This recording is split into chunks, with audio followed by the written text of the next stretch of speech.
មនុស្សយើងម្នាក់តែងតែមានជ្រុងមួយដែលហត់នឿយហើយមិនដឹងថាត្រូវលាក់ទុកនៅឯណាថ្ងៃនោះពួកយើងក៏សម្រេចចិត្តចាក់ចេញអំពីភាពអ៊ូអររៀបចំតង់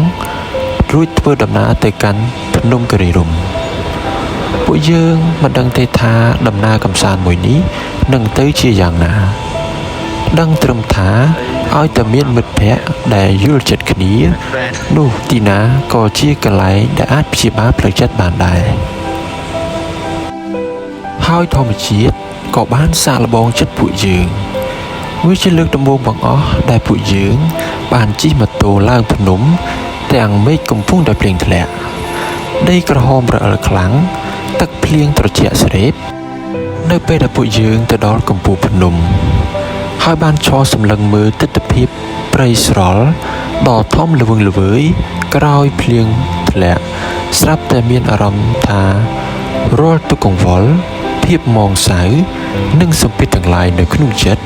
ត្រូវបានខ្យល់អាកាសដ៏បរិសុទ្ធបក់នាំយកទៅបាត់អស់គ្មានសល់ធម្មជាតិដ៏ស្ងប់ស្ងាត់នៅទីនេះហាក់ដូចជាកំពុងលួងលោម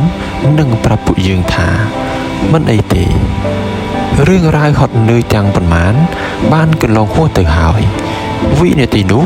ពួកយើងគ្រាន់តែឈរញញឹមស្រូបយកភាពស្រស់ស្រាយរសជាតិជីវិតពិតប្រាកដបានកើតឡើងកណ្ដាលអាធ្រាត្រ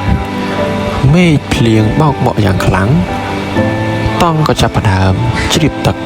សម្លៀកបំពាក់និងកម្រាលដេកសើមជោគយប់នោះ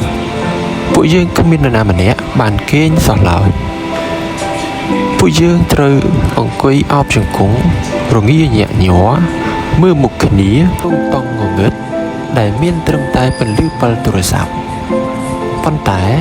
វាក៏ជាយប់ដ៏មានតម្លៃបំផុតដែរ